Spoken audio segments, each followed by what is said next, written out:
And welcome back to another 3 Martini Lunch. That is the Jim Garrity. I am a Craig Collins, as I decided to put in there, because I'm one of many. But I'm also an East Coast Italian, which I think is the reason that Greg Corombos is not here today, Jim, and you asked for me, because I saw there's a mafia, there's a mob connection in today's episode. I was going to say, isn't it suspicious that Greg disappears right as there's a big FBI crackdown?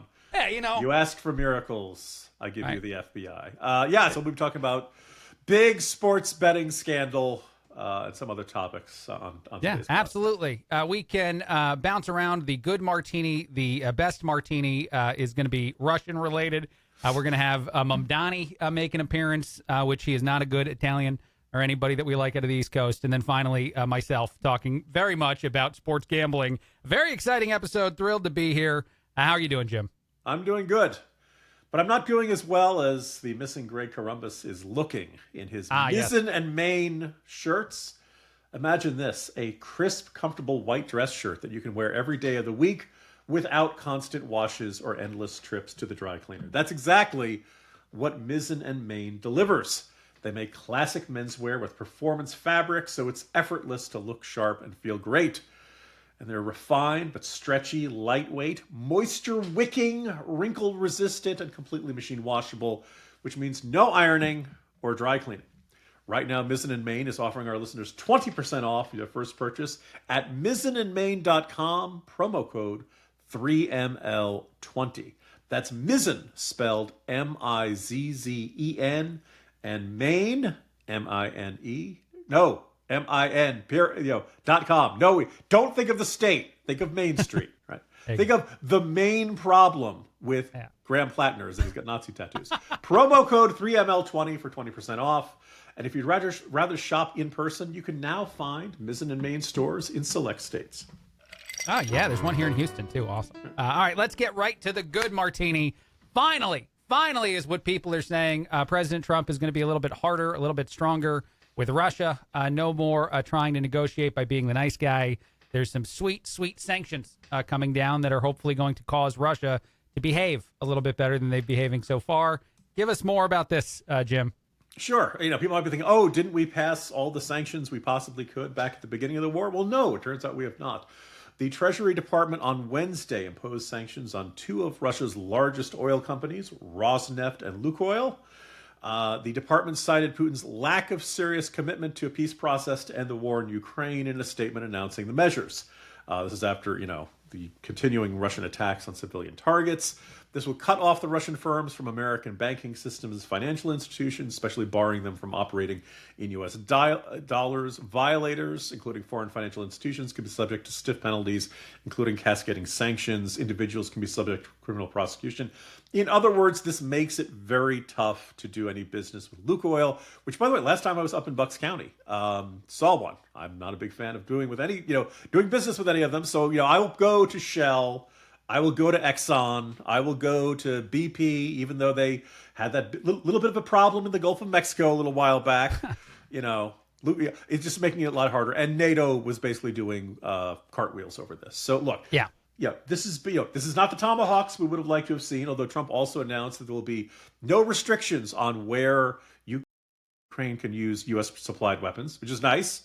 Forecast for large portions of Russia is cloudy with a chance of drone attacks. So, this is a step in the right direction. And I think I'm particularly pleased with it because there are a couple of days there where it looked like Trump was right at the edge. He has a phone call with Putin, and then all of a sudden he backs down. And finally, in recent comments, Trump had said he has lots of great conversations with Putin, but they never go anywhere. It's almost as if he's stringing you along, Mr. President. But hey, you know what? I'm not going to look a gift horse in the mouth. Well done, President Trump. Yeah, it is interesting to see President Trump finally accept that even his negotiation skills, however great he thinks they are, do not break through the barrier that is Vladimir Putin and the lie versus the reality. So it's nice that he finally had to experience that for himself. But as you said, it seems like it's finally crystallized the message that the best way to deal with Russia is not through, offering the apple. We got to do a little bit more stick, or a lot more stick, as much as possible. Yeah, look, this is October. I think you can, it's fair to argue that this has been a long, slow process, longer and slower than it needed to be. Trump apparently at one point had asked his advisors, has Vladimir changed since the last time I talked to him? And there are a lot of folks who speculate that spending a year in isolation during the COVID pandemic made Putin even more paranoid, made Putin even more filled with delusions of grandeur and determined that he's going to restore the greatness of the Russian Empire, blah, blah, blah. This is a different Putin than he's used to. And I suspect Trump, when he was saying, oh, I'll be able to solve this in 24 hours, that he thought Putin would be a lot more reasonable than he turned out to be, that he could call him up and say, haven't you gained enough territory, and get Putin to calm down. Clearly that is not, that has not worked. And no, this is a guy who's hell-bent on conquering as much territory as possible, doesn't care about casualties to his side. Really, the best way to hit Russia for the United States in these circumstances is to A, hit the Russian economy, B, arm the Ukrainians and let them fight the war the way they want. So once again, bravo, Mr. President. Yeah, and by the way, we just discovered that you do a great Trump, or at least I just discovered that you do a great Trump. I didn't know that. Greg, look, let me put it this way. I've been doing it for a long time. I got a lot of practice. A whole bunch of that's great. I love the guttural. I some people would say that I might need therapy because it's like a voice in my head that I'm being possessed. But you know what? October 10th was World Mental Health Day. Yeah. And this year, BetterHelp is shining the spotlight on therapists, people who truly make the world a better place all month long. BetterHelp is a great way to find a therapist because it does the initial matching work for you, so you can focus on your therapy goals.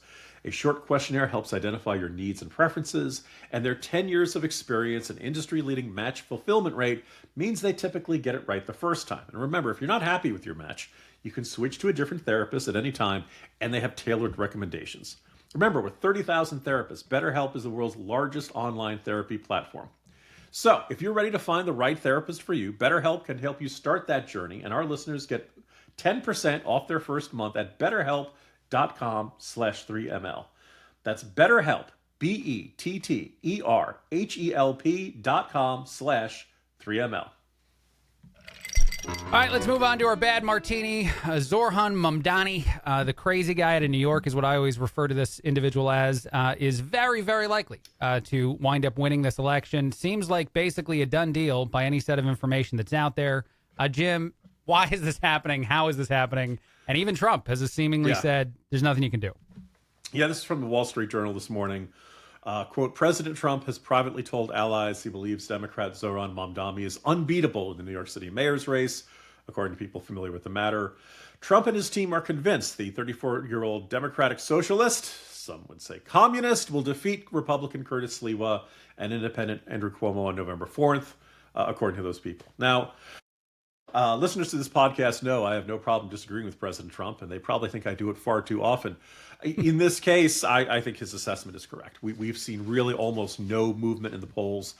Even Eric Adams, the incumbent former Democrat mayor, dropping out of the race, really didn't, the numbers did not change significantly for Mamdani, Cuomo, or Sliwa. In the last couple of days, we've seen a lot of pressure on Sliwa to drop out of the race. Sliwa, who is a very colorful personality, and Greg and I had the opportunity to interview him earlier this year. We don't have guests on this program very often, and that's, Sliwa made the cut. In a recent interview, they asked him, well, what if Andrew Cuomo offered you a job in his administration? And I haven't done nearly as well as Sliwa impression, but remember that scene in Braveheart? Mel Gibson at the end when the executioner is impaling him?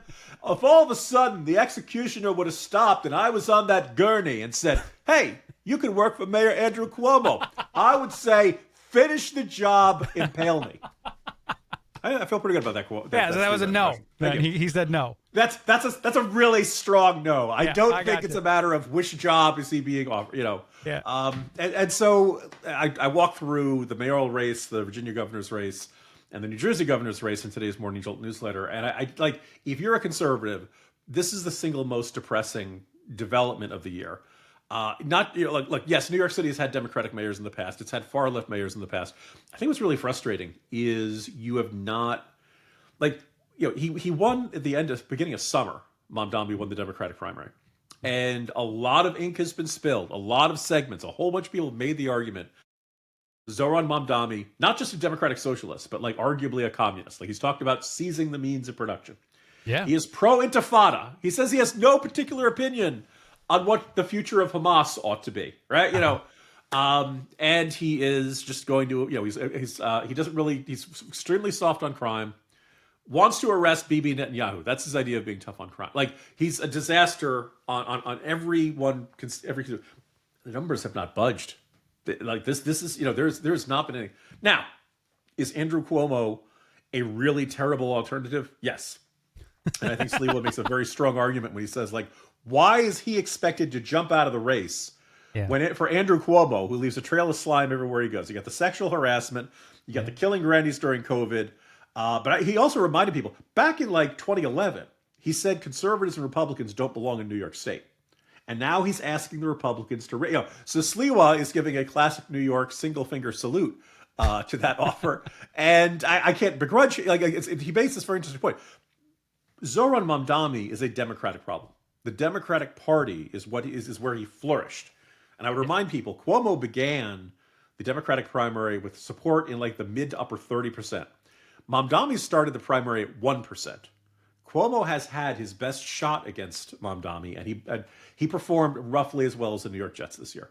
He has fumbled. He has, So Sliwa's argument, why should I get out? But he's the guy who's completely botched everything.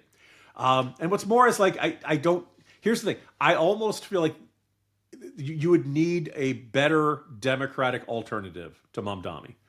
And that Cuomo is not that guy. And I think even if Cuomo dropped out, as much as I like Sliwa, I don't know if Sliwa wins in a head-to-head race against Mamdani. Like, nothing has worked so far this year. And that's like, in terms of bad martinis, that's a really bad martini because it's a bad outlook for New York City. And you might be thinking, I don't live there. Look, when things go bad in New York City, the economic effects are felt far and wide. And, if you're a conservative Republican, a lot of things have gone well this year. But the fact that nothing seemed to work against Mamdani is a really disturbing development for New York City politics. Yeah, I wonder just one thing, if it actually adds to politics beyond New York City, though. You do say that we should still care because of the economic effects, but should we be afraid that candidates like Mamdani could succeed elsewhere? And that's where I question whether or not that's true. I would venture towards saying no, but I wonder what you think, Jim. Yeah, no, I've seen Republicans make the argument, Mamdani's going to win, and we're going to run against him coast to coast in 2026, which there's a logic to that. He will become the new Nancy Pelosi. He will become, or AOC, the face of extreme leftism in this country. I just hate to lose New York City and its functioning as the economic and powerhouse of the Northeast for that. I understand there's a perspective of like, hey, New Yorkers, you're going to vote yourself into this mess. It's not on my job to save you, particularly if you don't live there. Great, I get that, but I'd rather not have. I'd rather not live out Billy Joel's Miami 2017. I've seen the lights go out on Broadway. This vision of New York being abandoned as a disaster area in what was then the far future of 2017, which, oh, by the way, aligns with the inauguration of Bill de Blasio. There you go. Great way to put it, Jim. Billy Joel saw it was coming. So the whole thing probably makes you want to drive you to drink. You know? And with Michael Bloomberg, it was hard to find a place to drink in New York City. But listeners, your liver is the second largest organ in your body. I know you'd like to think maybe something else is, but it's not. It's the liver. It's responsible for more than 500 functions in your body. But for some reason, liver health doesn't always get the attention it deserves. Well, Dose for Your Liver is here to fix that problem. It's formulated to cleanse your liver of unwanted elements, like, Mamdani, and digestion, and maintain your body's. If only we had Dose for New York City. The science-backed formula promotes liver function, aids digestion, eases bloating, and can even boost your energy levels. Speaking of boosting energy levels, you could probably use this. Andrew Cuomo is supposed to be fighting for his life, and he's not, Support your health with Dose Daily. Save 25% on your first month when you subscribe at dosedaily.co, not .com, .co/3ml, or you can just enter the code 3ml at checkout. Please note the 25% discount applies only to subscription orders, not to one-time purchases. But you can cancel anytime. It's no hassle. That's Dose Daily, DOSEDAILY.co, no M, 3ml, to get 25% off your first monthly subscription with the code 3ml.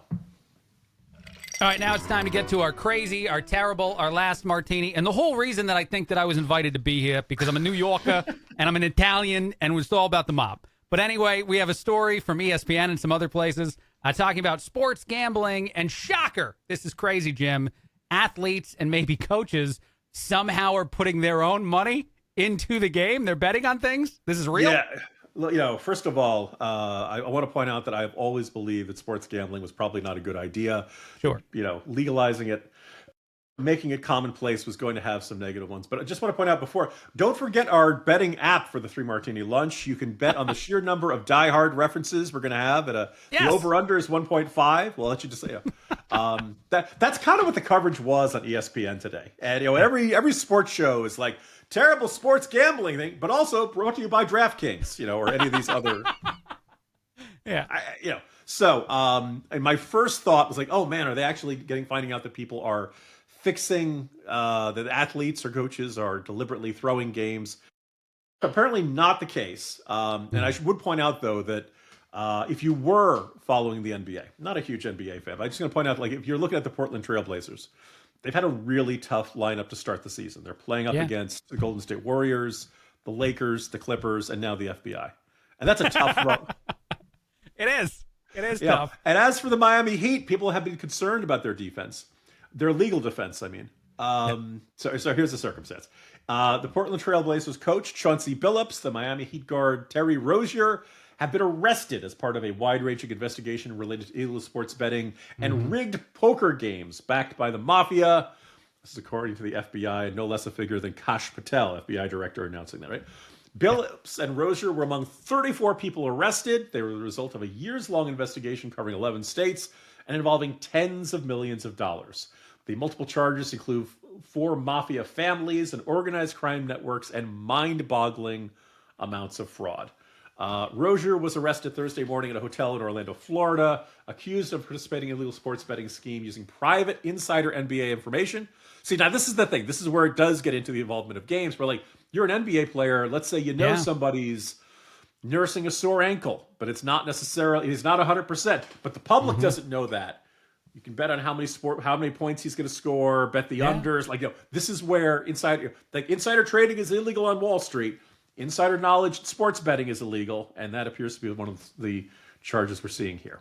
Yeah, I just keep thinking, "Welcome to the party, pal." I don't know why that's something I keep thinking that I should say to somebody in this situation. Well done. Yeah, it's an unofficial slogan here, but yes. Yeah, thank you. Awesome. Yeah, but this is crazy, and the fact that it goes all the way to the mob makes you think that it's only going to get bigger, not smaller. But hopefully, some people don't disappear along the way. Some people will sing, mostly sopranos. Sure. So, by the way, I just want to point out, have I ever filled an NCAA bracket? Sure.